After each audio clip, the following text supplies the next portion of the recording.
Look at that. The snake's come back. I never thought I'd see the day that Reed Thompson abandoned his post. Suppose we all have a breaking point. Suppose it's time our flock made our way back to Edgewater. We must tend to what remains of the town and carry on with our lives as best we may. You're vexing to me, you know? Injuring us with one hand, helping us with the other. Here, I'm giving you something to leave us be. It's a ransom, you understand, not a reward.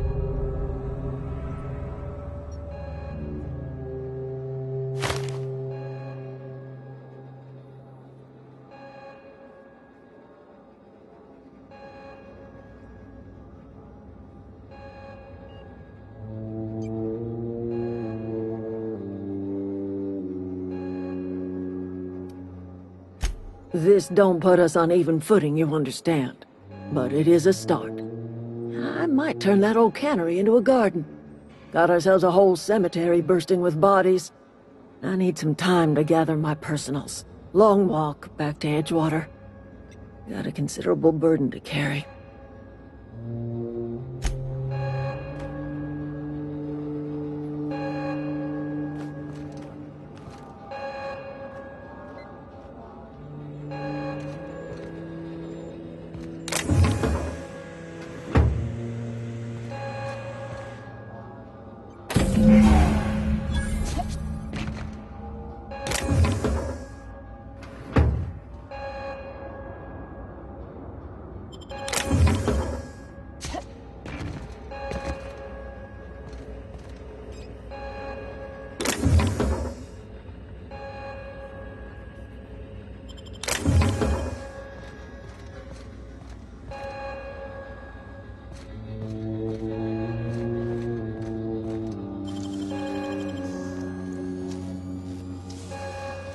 Great work.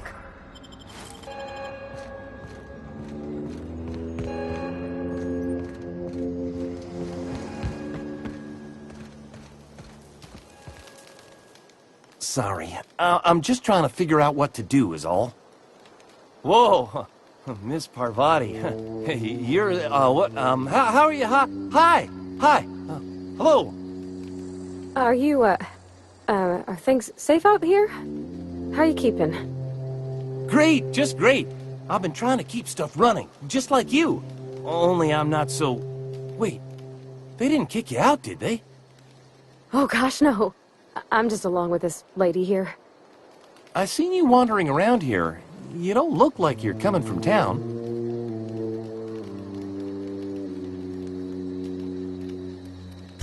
Never heard it phrased in such a way before. I guess we're all trying to get our ships off the ground, ain't we? Sorry, I just wasn't sure if you were from town or if you were one of us. Something's been chewing at me, you see. Fact is, I've been, well, lying. To everybody here. Camp thinks I'm a mechanical genius, but I couldn't fix a busted chair.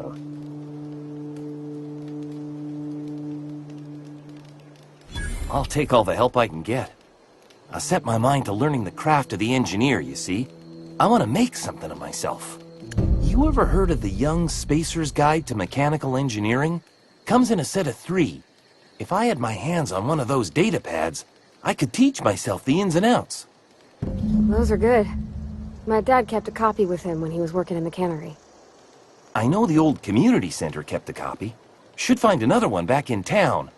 If you could find me even one of those pads, I'd be greatly obliged.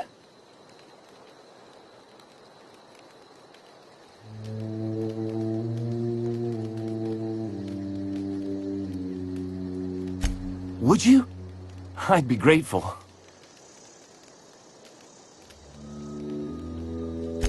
Adelaide said that? Was she sober at the time? I never imagined she'd step foot in Edgewater long as Reed ran the town. Something must have changed in Edgewater. Adelaide's good as family. If she's going back, so are we.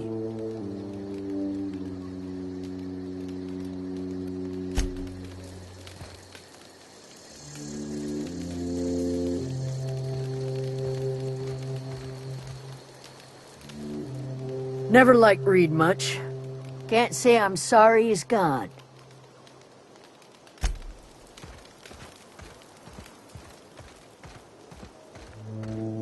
How do you expect me to enjoy the adventures of the masked marketeer with no power?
Nice.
Never seen the Vale lit up like this before.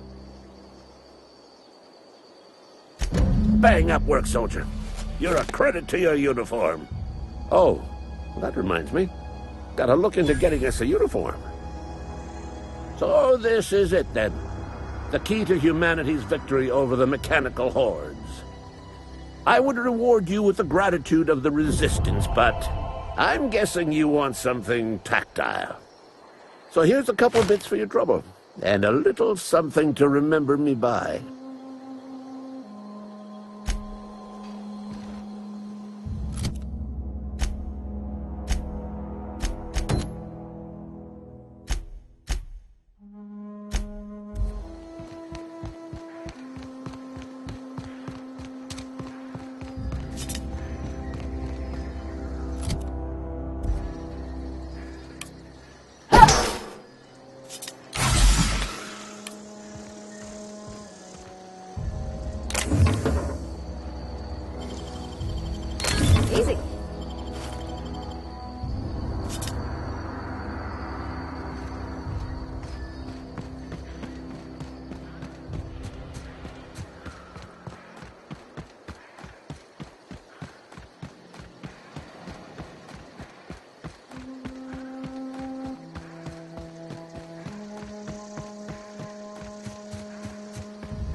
I'm glad Adelaide's coming back to town with us.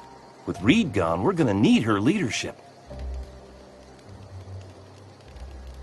No kidding! Really? Well, which one?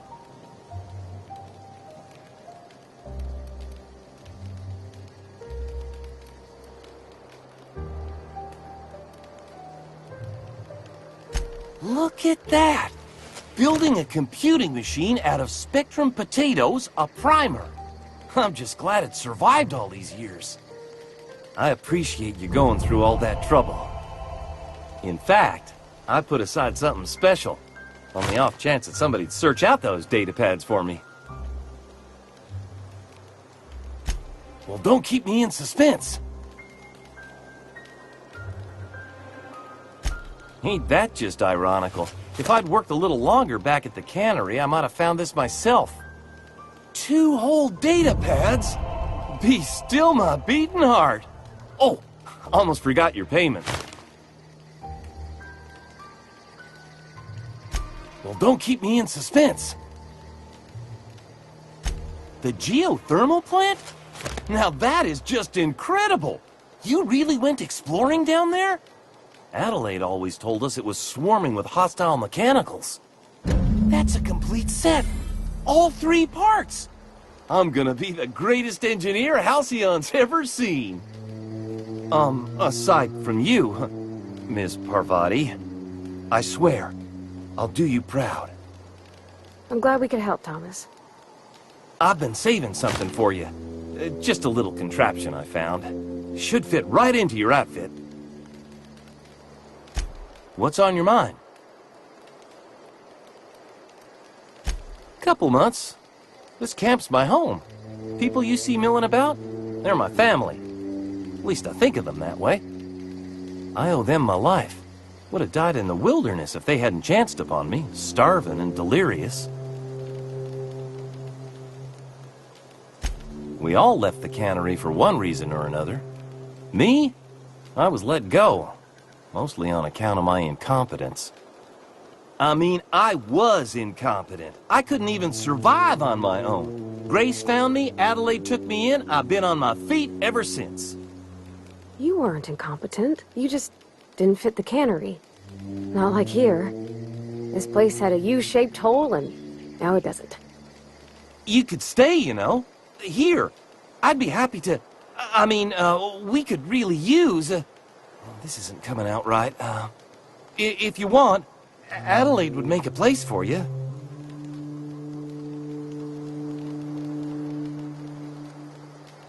What's on your mind?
Woo!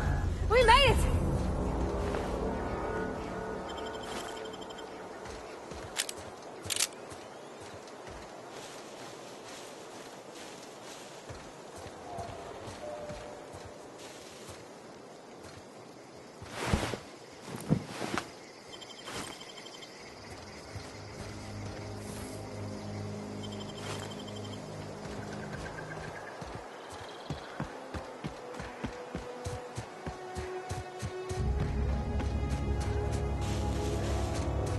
The dead is quick!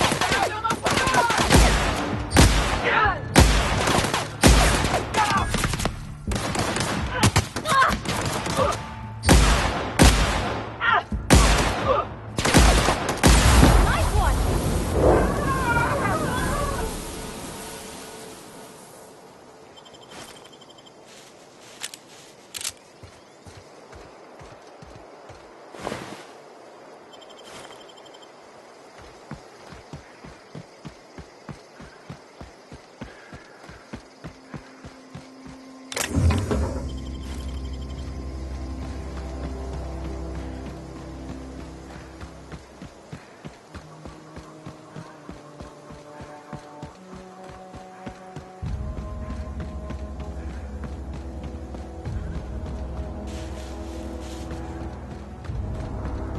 Is this your ship? Oh my stars, she is just so handsome! Does she have a name yet? What's her drive model? Oh, gosh. Listen to me babbling. When I was in Edgewater, I dreamed of flying on a real ship, working on a real engine, belonging to a proper crew. I'm the only decent mechanic Edgewater's got, but every time I think of going back, I get this sinking feeling.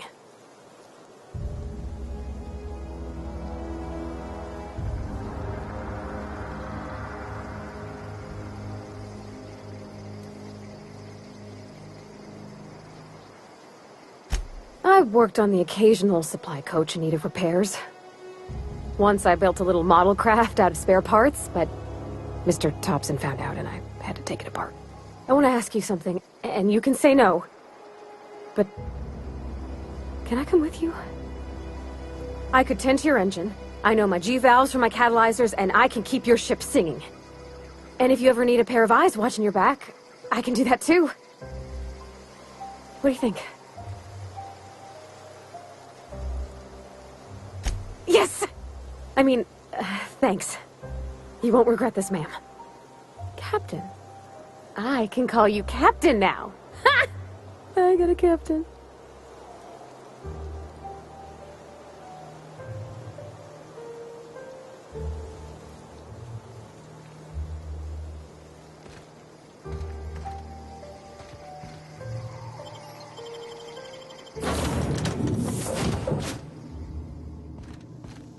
Well, I certainly am looking forward to flying on a ship named the Unreliable.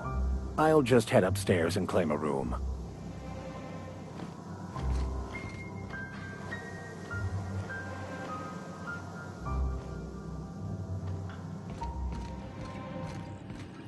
Captain, I have detected that Edgewater's power supply is now optimal. I applaud your willingness to invest your time in the local community. What can I do for you, Captain? Do you know how to install a power regulator? Outstanding, Captain. Your aptitude for engineering will prove invaluable in the event of another catastrophic engine failure. Our engine room is located behind you. Across the cargo bay, up the ladders.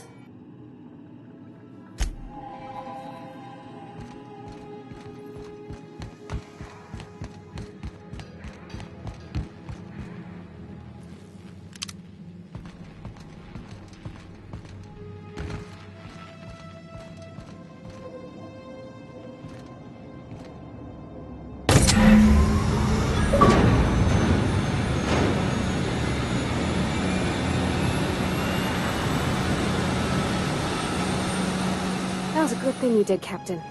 Helping to bring the deserters and Edgewater folks back together. I hope you rest well on that.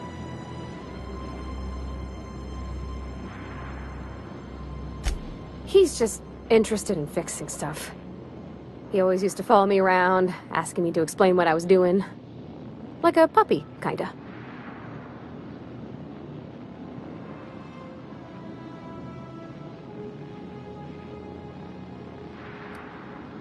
He never told me a word to that effect. And since he didn't, I didn't have to say nothing about feeling different. And nothing had to get weird.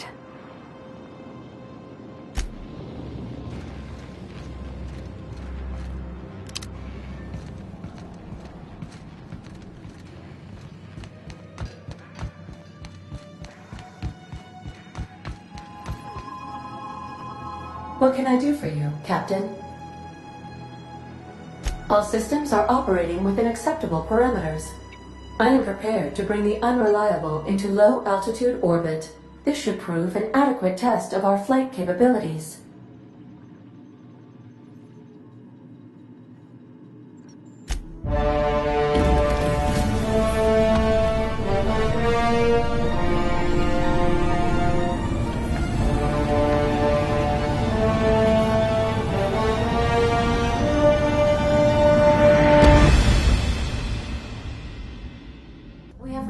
Communication request from Dr. Phineas Wells.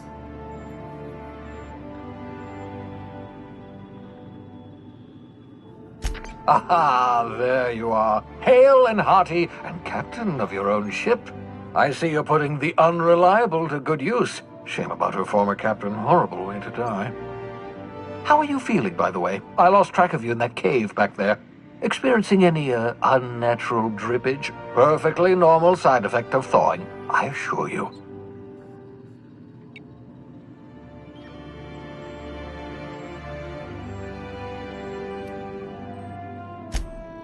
Oh, that, yes, that's probably permanent. I wouldn't worry about it, though. I'm sure you're fine. What you saw in Emerald Vale is happening all across the colony. Food shortages, lack of supplies, and basic necessities. We're dying. The chairman, the minister, and all their lackeys on the board are to blame. The Hope has some of the brightest minds Earth ever sent us. If we can revive the Hope's colonists, they can help us undo the board's mistakes. They can help us set things right. You need to get to Stellar Bay on Monarch. I have contacts there. They'll help us, find the chemicals to revive your fellow colonists. Gladys Kelly, lovely woman, runs a cozy little black marketing outfit on the Groundbreaker. She can get you a nav key to land on Stellar Bay.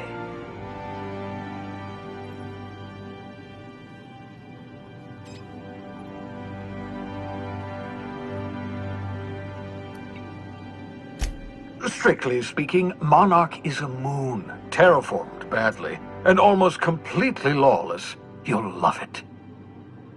Captains don't fly their own ships, you see. Your navigation terminal handles the, navigation. Think of a nav key as a set of flight instructions. The board's been confiscating nav keys for Stellar Bay, so we must rely on unconventional means of acquisition. Hence, Miss Gladys Kelly.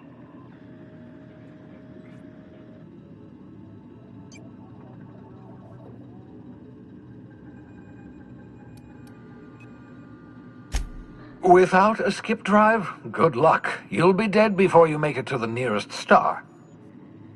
Look, I admire your optimism, but the sad truth is you're stuck here. You, me, and the rest of this colony. We're all skating precariously around the edge of oblivion together. None of us are leaving Halcyon alive, so we may as well make it a better place, and we can start by reviving the hope.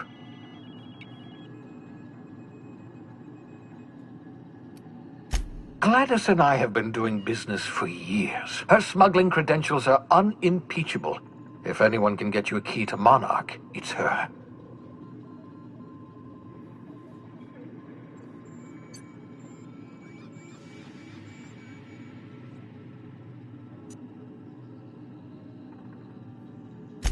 Excellent. I'll send her a wireless. Let her know you're coming. By the way, I gave Captain Hawthorne a disguise apparatus of my own design, cutting-edge technology years ahead of its time. I call it the holographic shroud. I'm sure it will prove remarkably useful to you. You'll find it in the captain's quarters.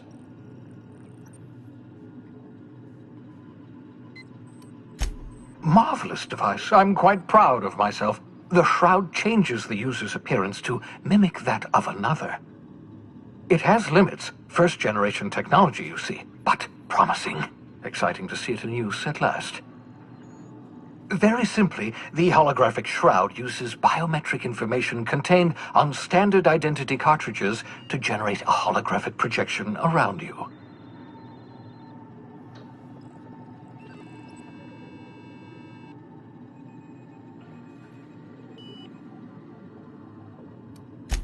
Only stands up to a casual scrutiny. Use it too long, bound to flicker, blur, something like that. Movement makes it more likely. Best used in moderation. When you see guards in your path you can't sneak past, for example. Maintain your distance. Act normal. No running, no jumping. Don't draw their attention.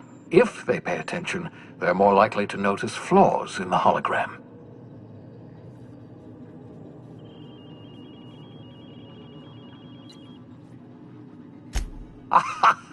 A change of clothes. What is this? Some old spy serial? What inattentive and brainless guard would be fooled by such a shabby disguise? The holographic shroud masks not only your clothes, but your face and fingerprints. It modulates your voice and sweetens your breath. Science, that's how.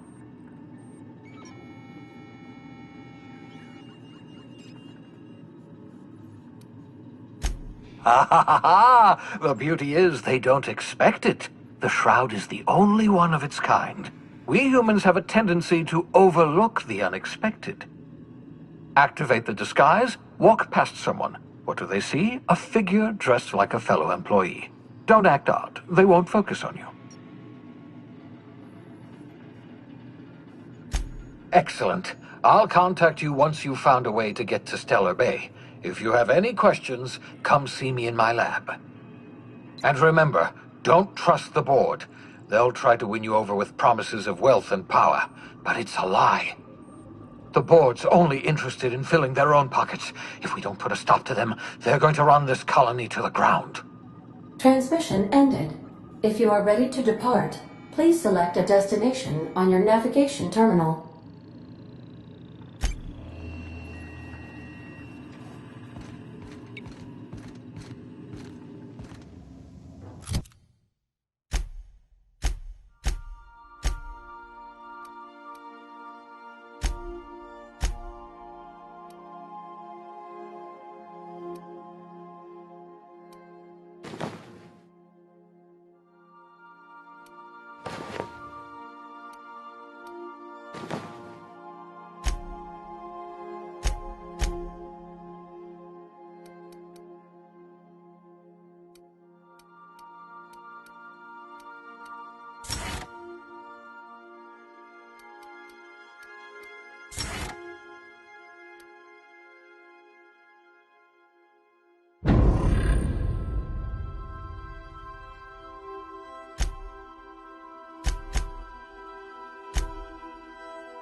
Yeah, so this is my hidey spot now. I was looking for a place that was quiet. I figured the kitchen would be louder than the hold, so here I am. Cozy-like, ain't it? That's in pretty good shape considering how hard Mr. Hawthorne ran it.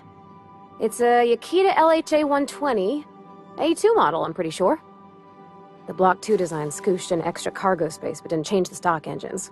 Probably a touch underpowered, huh? Accurate in all particulars. I conclude you are Edgewater's board-certified mechanic.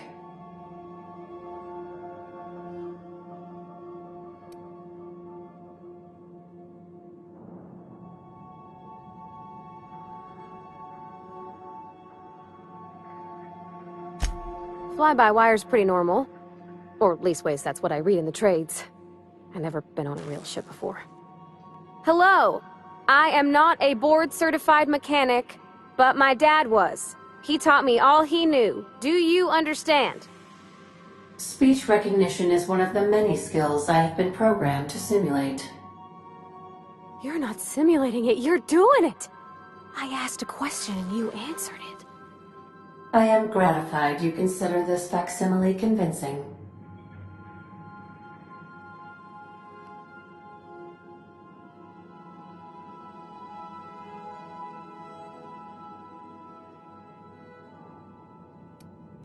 I am at your disposal, Ms. Parvati. You will find the technical schematics in the engineer's locker, though I'm afraid Captain Hawthorne has lost the owner's manual. I don't see any holes in the hull. I'll take a good squint at her, make sure everything's tip-top. But I think we're cooking with plasma torches. You can do that, you know. My dad taught me how to make grilled cheese sandwiches with a plasma torch.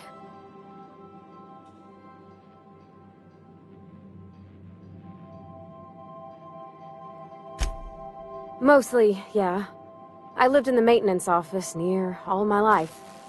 Mr. Thompson never let me forget how funny that was.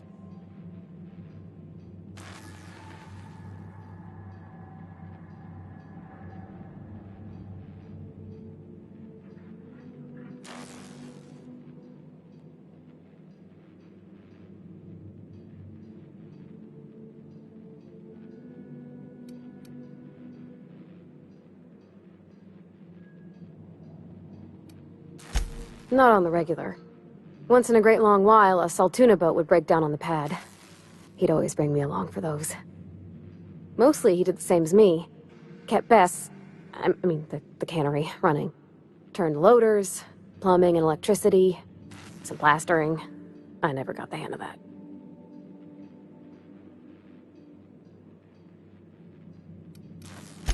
Except for my schooling years, I was always beside him. Or tied to him. He used to carry me about in a sling when I was real little. When I got older, he set me to sorting tools and parts while he worked. Later, he taught me simple fixes like busted crate latches.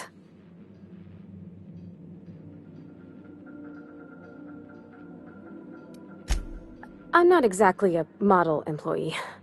Not like you wanted. The kind that stays quiet and gets the right work done in the right order every day. It's not normal for anyone to do as their parents. You take a vocational test. That decides your schooling and your career. When I tested out for maintenance, everyone figured it was on account of my dad. They were real unhappy with us.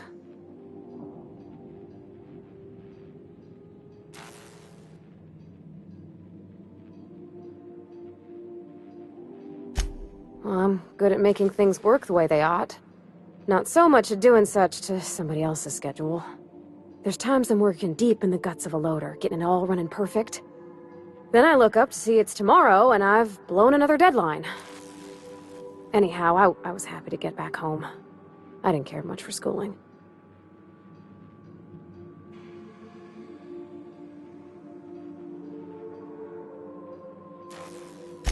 Yep, nothing much had changed. Everything was a little grayer, a little dirtier. Dad met me at the shuttle and gave me a big ol' hug. I noticed straight away that he was moving slower and stiffer. He made a little grunt when I squeezed.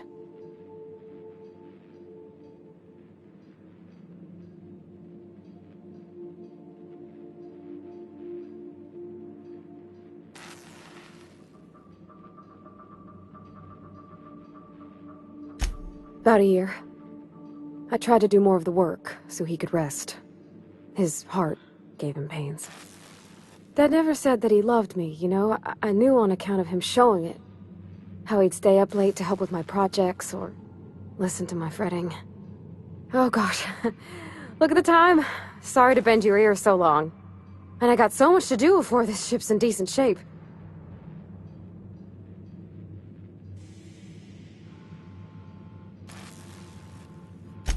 What? You want me to leave? Captain, you can't mean it!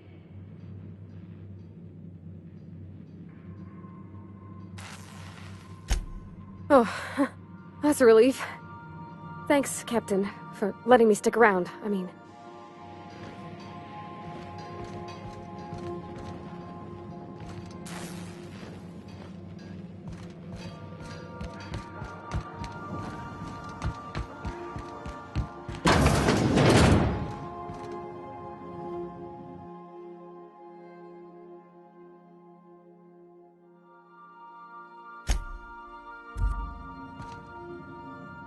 I so enjoy watching you sleep for hours on end, Captain. It's quite entertaining the way you drool and whimper.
Yes, you caught me ruminating again.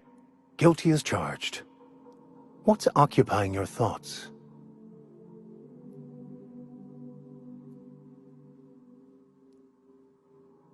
Nothing too out of the ordinary. Just your run-of-the-mill vicar with a violently enthusiastic disposition. That's what my parents called it. I grew up in a pit of a town much like Edgewater. I was destined to be a laborer like my parents, but I was infected early with a need to solve the equation. My passion didn't sit well with them.